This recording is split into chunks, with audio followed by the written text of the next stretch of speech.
Top quality और consistent performance के लिए सिर्फ सिल्वर पंप नाम याद रखना। તો પાલનપુરના ઐતિહાસિક માનસરોવરનો સમગ્ર મામલો છે, તેમાં ન્યૂઝ કેપિટલના અહેવાલની ધારદાર અસર પડી। માનસરોવર ખાતે સફાઈ કામગીરી શરૂ કરવામાં આવી। અહેવાલ બાદ પાલિકા તંત્ર હરકતમાં આવ્યું।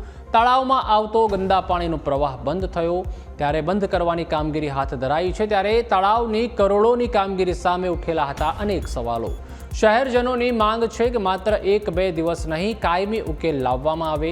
ત્યારે માનસરોવરની જાળવણી અને સ્વચ્છતા માટે કાયમી વ્યવસ્થાની માંગ ઉઠી છે। ત્યારે જે રીતે માનસરોવરનો જે અહેવાલ છે તે પ્રસારિત છે તે કરવામાં આવ્યો હતો, ત્યારબાદ તંત્ર છે તે સફાળું જાગ્યું હતું અને સાફ સફાઈની કામગીરી છે તે હાથ ધરવામાં આવી હતી। પાલિકા તંત્ર હરકતમાં આવ્યું અને સાફ સફાઈ કરવામાં આવી હતી।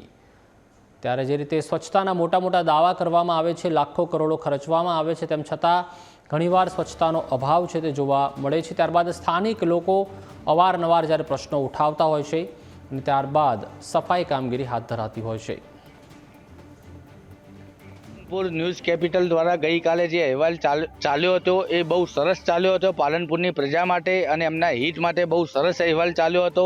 તો મારું એટલું જ કહેવું છે કે ચીફ ઓફિસર એકવાર અહીંયા માનસરોવરની મુલાકાત લે।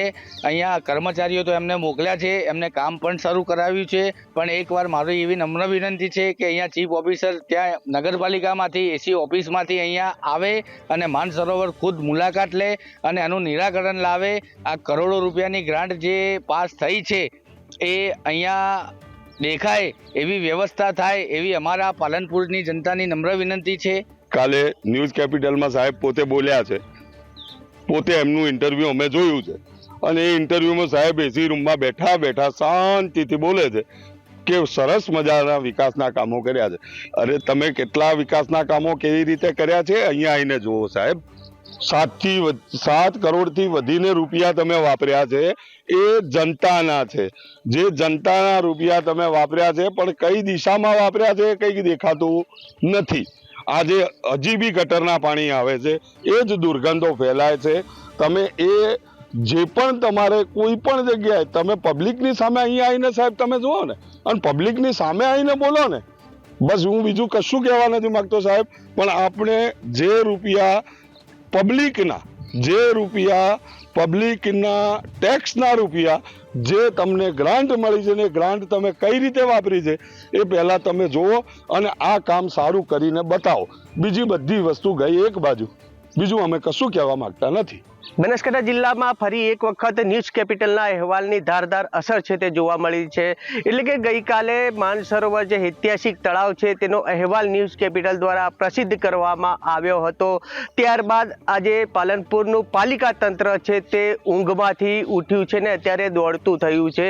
એટલે કહી શકાય કે અત્યારે પાલનપુર પાલિકા દ્વારા જે માનસરોવર તળાવમાં આવતા ગટરના ગંદા પાણી છે તે બંધ કરવાની તજવીજ છે તે અત્યારે હાથ ધરી છે। પરંતુ એટલે અત્યારે આપ જે રીતે દ્રશ્ય જોઈ શકો છો કે ગઈકાલે જે ગટરના ગંદા પાણી આવતા હતા, એકદમ જે પ્રેશર સાથે જે પાણી આવતું હતું તે અત્યારે બંધ કરવામાં આવી રહ્યું છે। જે કામગીરી છે તે શરૂ કરાઈ છે। અત્યારે એક સવાલ છે ન્યૂઝ કેપિટલ દ્વારા કે સાહેબ તમે જે એસી ચેમ્બરમાં બેઠા છો ત્યાંથી તમે બહાર તો નીકળ્યા છો અત્યારે, પરંતુ આ જે ગટરના ગંદા પાણી છે 1-2 દિવસ માટે નહીં પરંતુ કાયમીની જે સમસ્યા છે તે હલ થવી જોઈએ એવું અત્યારે જે પાલનપુરના લોકો પણ કહી રહ્યા છે અને ન્યૂઝ કેપિટલ પણ કહી રહી છે। જે રીતે અત્યારે આપ દ્રશ્ય જોઈ શકો છો કે આ માનસરોવરમાં 7 કરોડથી પણ વધુ જે ડેવલપમેન્ટ માટે ગ્રાન્ટ વાપરવામાં આવી છે। એટલે આ ગટરના ગંદા પાણી જે રીતે ઘૂસી ગયા હતા અને ન્યૂઝ કેપિટલે જે રીતે ગઈકાલે જે અહેવાલ છે તે પ્રસિદ્ધ કર્યો હતો, એટલે અત્યારે નગરપાલિકા દોડતું તો થયું છે પરંતુ જે આ સમસ્યા છે તે કાયમી હલ થવી જોઈએ અને અહીંના જે રહીશો છે, એના સ્થાનિકો છે, પાલનપુર શહેરને અહીંયા આગળ દરરોજ ફરવા માટે આવે એવું સ્થળ છે તે બનવું જોઈએ। ના કે માત્ર જે પેન્ટિંગ કરી કે જે ઘાસચારો કરીને જે બનાવવામાં આવેલું છે, 7 કરોડ વાપરવામાં આવ્યા છે એ તો તમે વાત ઠીક છે, બરાબર છે, પરંતુ અત્યારે જે રીતે આ ગંદા પાણી છે તે કાયમી માટે બંધ થવા જોઈએ અહીંયા અને એક ફરવા લાયક જે સ્થળ છે તે બનવું જોઈએ, અત્યારે ન્યૂઝ કેપિટલ અને પાલનપુર શહેરના લોકો છે તે કહી રહ્યા છે. Ratansinh Thakor, news capital, Banaskantha.